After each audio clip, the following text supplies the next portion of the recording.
مسیح خداوند میں میری طرف سے میرے تمام سننے والوں کو سلام قبول۔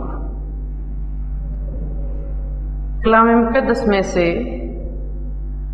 پالوس رسول کا لکھا ہوا خط رومیوں کی کلیسیا کے نام، اس کا 8 باب اور اس کی 5ویں آیت میں لکھا ہے، کیونکہ جو جسمانی ہیں وہ جسمانی باتوں کے خیال میں رہتے ہیں، لیکن جو روحانی ہیں وہ روحانی باتوں کے خیال میں رہتے ہیں۔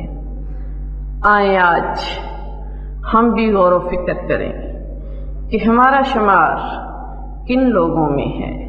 انہی باتوں کو سوچتے ہوئے میرے ساتھ کھولیں پالوس رسول کا لکھا ہوا خط رومیوں کی کلیسیا کے نام، اس کا 8 باب اور اس کی پہلی آیت۔ کلام مقدس میں یوں مرقوم ہے، پس اب جو مسیح میں ہیں ان پر سزا کا حکم نہیں۔ ہمارے کلام کا آج کا ٹاپک یہی ہے۔ اگر ہم عہد عتیق میں رہتے ہوئے ان 2 الفاظ پہ غور کریں، عبرانی اور عربی میں، ان دونوں لفظوں کے معنی ایک ہی ہیں، یعنی آدم، جس کے معنی ہیں زمین یا لال مٹی سے نکالا گیا یا بنایا گیا۔ آدم ہی خدا کی پہلی تخلیق تھی۔ جب خدا نے یہ ارادہ بنایا آدم کو بنانے کا، تو مٹی سے خدا نے آدم کا پتلا بنایا اور اس پتلے میں اپنا دم پھونکا۔ اس پتلے میں جان، حیات کب آئی؟ جب خدا نے اپنا دم اس پتلے میں پھونکا۔ پھر خدا نے اس کا ایک ساتھی بنایا جس کو ہوا کا نام دیا، اور ان دونوں کو باغ عدن، جس کو ہم حیات، فردوس، جنت الفردوس کہتے ہیں، ان کو وہاں رکھا اور ان پہ ساتھ ہی یہ قدغن لگا دی کہ تم باغ کے تمام درختوں کا پھل کھا سکتے ہو، لیکن ان میں سے ایک درخت جس کو حیات یعنی زندگی کا درخت کہا جاتا ہے، اس کا پھل کھانے سے انہیں منع کیا گیا۔ وہیں پہ کچھ ایسی طاقتیں جنہیں ہم ابلیس، شیطان، لوسیفر بھی کہتے ہیں، وہ آدم کے اعصاب پہ اس طرح سے اثر انداز ہوئے کہ اس نے ہوا کو ورگلایا اور ہوا اس کے ورگلانے میں آ گئی۔ وہ ان سے کہنے لگا کہ خدا نے کیوں اس درخت کا پھل کھانے سے تمہیں منع کیا ہے؟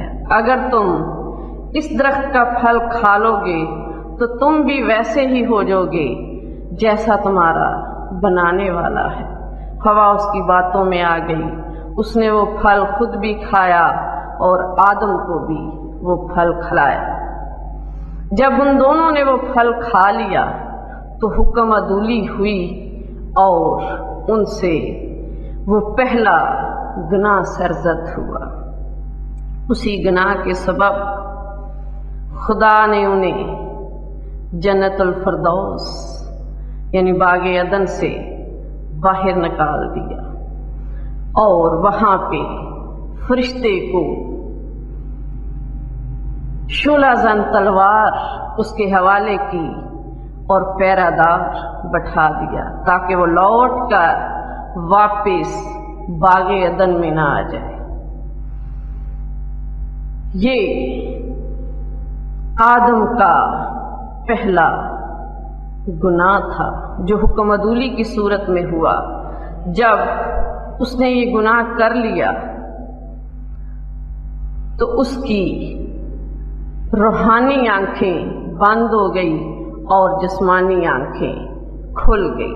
جب اس کی زندگی میں گناہ وارد ہو گیا، اس کی زندگی گناہ آلودہ ہو گئی، تو اس کو اپنی پہچان ہوئی، کیونکہ اس سے پہلے وہ خدا کے جلال میں تھا اور اس کی جسمانی آنکھیں بند تھی اور روحانی آنکھیں کھلی تھی۔ پھر وہ خدا کے جلال سے محروم ہوا۔ جب اس کو باغ عدن سے نکال دیا گیا تو یہی نہیں ہم کہہ سکتے کہ پھر آدم ہی گناہ کرتا گیا، بلکہ گناہ کی شکل بدلتی رہی۔ کاہن نے ہابل کو قتل کیا، یوں گناہ ہوتے رہے اور گناہ کی شکلیں اقسام بدلتی رہی، بدی پہ بدی انسان کرتا رہا۔ خدا جو چاہتا تھا کہ انسان راہ راست پہ چلتا رہے، گناہ سے دور رہے، اس نے اپنے بندہ جس کو تاریخ کے اوراق میں ہم نوح کے نام سے یاد کرتے ہیں، اپنے نبی نوح کو اس دنیا میں بھیجا تاکہ وہ لوگوں کی رہنمائی کرے، لوگوں کو خدا کے قریب لانے کے لیے منادی کرے۔ لیکن اس دور کے لوگوں نے، جن میں بدی بے انتہا پھیل چکی تھی، نوح کی کوئی کہانی نہ سنی، نوح کے کہے پہ عمل نہ کیا اور خدا کے صبر کا پیمانہ لبریز ہوا۔ خدا نے سوچا کہ یہ انتہا تک پہنچ چکے ہیں بدی میں، اس لیے میں ان کو روئے زمین سے مٹا ہی ڈالوں تو اچھا ہے۔ خدا نے پانی سے جتنی بھی دنیا تھی، کائنات تھی، اس کو ہلاک کر دیا۔ اس وقت ان میں سے صرف ایک کنبہ، یعنی وہ 8 جانیں بچی تھیں۔ جب خدا نے جتنی بھی نسلیں انسانی تھی ان کو ختم کر دیا، غرق کر دیا، تو ایک ہی کنبہ بچا تھا۔ یوں پھر نسل انسانی نئے سرے سے شروع ہوئی، لیکن پھر بھی وہی سب کچھ رہا، گناہ بڑھتا گیا، بڑھتا گیا، بدی بڑھتی گئی۔ پھر ہم دیکھتے ہیں کہ خدا نے ان کی رہنمائی کے لیے، ان کی بھلائی کے لیے مختلف انبیاء کو بھیجا تاکہ وہ ان کی رہنمائی کرے، ان کو راہ راست پہ لائیں۔ اگر ہم عہد عتیق میں دیکھیں تو وہاں لکھا ہے کہ خدا نے اپنا پیغام مختلف انبیاء کے ذریعے حصہ بحصہ اور طرح بطرح بھیجتا رہا، لیکن لوگ پھر بھی راہ راست پہ نہ آئے۔ پھر خدا نے حضرت موسیٰ کے ذریعے شریعت بھیجی، شریعت کی وہی 5 کتابیں جو مرد خدا موسیٰ نے بذریعہ الہام تحریر کی، پیدائش، خروج، ابار، گنتی، استثنا، کیونکہ خداوند یہ چاہتا تھا کہ یہ شریعت پہ عمل کریں اور شریعت کو سامنے رکھتے ہوئے یہ بدی سے، گناہ سے دور رہیں، لیکن وہ لوگ بدی میں آگے ہی بڑھتے رہے۔ پھر خدا نے ان کے لیے اور بندوبست کیا، انہیں داؤد جیسا بادشاہ دیا جو کہ بڑا جنگجو تھا، سلیمان جیسا بادشاہ دیا، قاضیوں کا دور آیا جو ان کا انصاف کرتے تھے۔ پھر ہم دیکھتے ہیں کہ انبیاء کا ایک سلسلہ چلتا رہا۔ داؤد، سلیمان، اسی طرح موسیٰ جیسا نبی بھی بنی اسرائیلیوں کو خدا نے دیا، لیکن وہ پھر بھی بدی میں گرفتار رہے اور وہ خدا سے دور رہے۔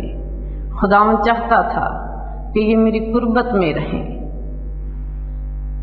جس طرح خداوند چاہتا تھا کہ یہ نجات پائیں، وہ اس میں کامیاب نہ ہو سکے، کیونکہ خداوند نے تو جب آدم کو تخلیق کیا تھا تو وہ گناہ سے پاک تھا، لیکن وہ بعد میں بدی میں آگے بڑھتے گئے کہ خداوند ان کو دوبارہ ہلاک کرنے، ختم کرنے کے ارادے پہ تھا۔ پھر ہم دیکھتے ہیں عہد عتیق میں ہی جب ان کو شریعت مل گئی تو وہ شریعت پہ عمل کرتے ہوئے قربانی کی طرف راغب ہوئے۔ بنی اسرائیلی جو تھے وہ سال میں ایک بار قربانی کرتے تھے، برا لیا جاتا تھا، بلکہ برا ایک نہیں 2 برے وہ لیتے تھے، ایک وہ عزازیل کے لیے اور ایک خدا کے لیے قربان کرتے تھے۔ جو عزازیل کے لیے ہوتا تھا اس پہ سردار کاہن اپنے دونوں ہاتھ رکھتا اور بنی اسرائیل کے سارے گناہ اس پہ ڈال دیے جاتے تھے اور اس کو جنگل بیابان میں چھوڑ دیا جاتا تھا۔